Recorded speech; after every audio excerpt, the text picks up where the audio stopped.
ഒരു കാര്യം, ശ്രീ വസന്ത് തെങ്ങുംപള്ളി നമുക്കൊപ്പം ചേരുന്നു, കോൺഗ്രസ് നേതാവ്. ശ്രീ വസന്ത് തെങ്ങുംപള്ളി, ശബരിമല ഉൾപ്പെടെയുള്ള ക്ഷേത്രങ്ങളെ കേന്ദ്ര സർക്കാരിൻ്റെ പുതിയ നിയമനിർമ്മാണത്തിലൂടെ ഏറ്റെടുക്കുന്നു. ഇതാണ് BJPയുടെ പ്രഖ്യാപനം.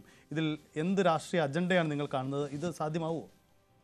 ഒരിക്കലും സാധ്യമാവില്ല എന്ന് മാത്രമല്ല, BJP ശബരിമലയുടെ ആചാരങ്ങളുമായി ബന്ധപ്പെട്ട് എന്ത് നിലപാടാണ് സ്വീകരിച്ചത്? ശബരിമലയിലെ ആചാരങ്ങളെ തച്ചു തകർക്കാൻ CPM-ന് അവസരം കൊടുക്കുന്ന കോടതി വിധിയിലേക്ക് നയിച്ചത് ആര് കോടതിയെ സമീപിച്ചപ്പോഴാണ് എന്നുള്ളത് ഇവിടുത്തെ അരിയാഹാരം കഴിക്കുന്നവർക്കെല്ലാം അറിയാം. പെട്ടെന്ന് അഭിനവ അയ്യപ്പ ഭക്തരും അഭിനവ അയ്യപ്പ സംരക്ഷകരും എല്ലാം കൂടെ ചേർന്നിറങ്ങിയാൽ ജനം മനസ്സിലാക്കില്ലേ? കോടതിയിൽ പോയിട്ടുണ്ടോ BJP വിഷയവുമായി ബന്ധപ്പെട്ട്?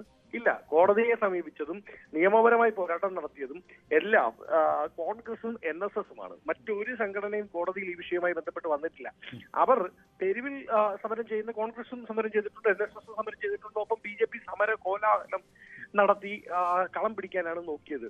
അതിനുശേഷം ഉണ്ടായ ലോക്സഭാ തെരഞ്ഞെടുപ്പിൽ ജനത്തിന് അത് മനസ്സിലായതുകൊണ്ടാണ് 19 സീറ്റുകളിലേക്ക് ഞങ്ങൾ വിജയിച്ചു കയറിയത്. പത്തനംതിട്ട അടക്കമുള്ള സീറ്റിൽ സംസ്ഥാന അധ്യക്ഷൻ നേരിട്ട് മത്സരിച്ചിട്ടും തോൽക്കുന്ന അവസ്ഥയുണ്ടായി. 3-ാം സ്ഥാനത്താണ് പോയത് പത്തനംതിട്ടയിൽ ശബരിമല സ്ഥിതി ചെയ്യുന്ന ലോക്സഭാ മണ്ഡലത്തിൽ. അതായത് BJPയുടെ കപട നാടകമായിരുന്നു ശബരിമലയിൽ നടന്നത് എന്ന് ജനം അന്നേ മനസ്സിലാക്കിയതാണ്.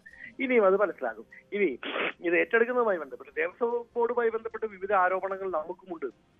ദേവസ്വം ബോർഡിനെ സർക്കാരിന്റെ ഒരു ഉപകരണമായി ചട്ടുകമാക്കി മാറ്റുന്നുണ്ട് ഇടത് സർക്കാർ എന്നതിൽ യാതൊരു സംശയവും വേണ്ട.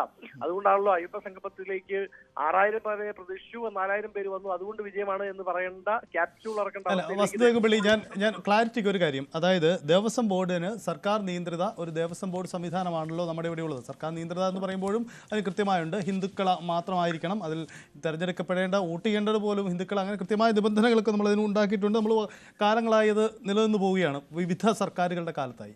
ആ സംവിധാനമേ പാടില്ല, പകരം പുതിയൊരു സംവിധാനം വരണം.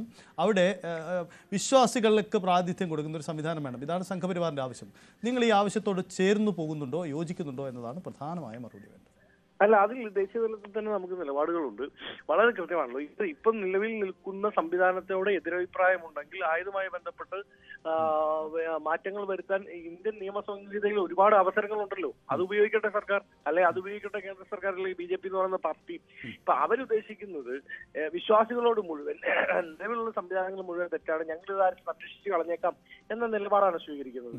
ആ നിലപാട് ശബരിമലയുടെ കാര്യത്തിൽ ഇവർ സ്വീകരിച്ചു പോരുകയാണ്. ഞാൻ ചോദിക്കട്ടെ, കഴിഞ്ഞ 10 വർഷക്കാലമായല്ലോ കേന്ദ്രത്തിൽ BJP അധികാരത്തിൽ വന്നിട്ട് ശബരിമലയുമായി ബന്ധപ്പെട്ട് എന്ത് പദ്ധതിയാണ് BJP അവിടെ ആവിഷ്കരിച്ചിട്ടുള്ളത് അടിസ്ഥാന വികസനവുമായി ബന്ധപ്പെട്ട്? അതും കൂടെ സംസാരിക്കേണ്ടതായി വരും. ശരി, താങ്കൾ ദയവായും തുടരുക. K. അനിൽകുമാർ,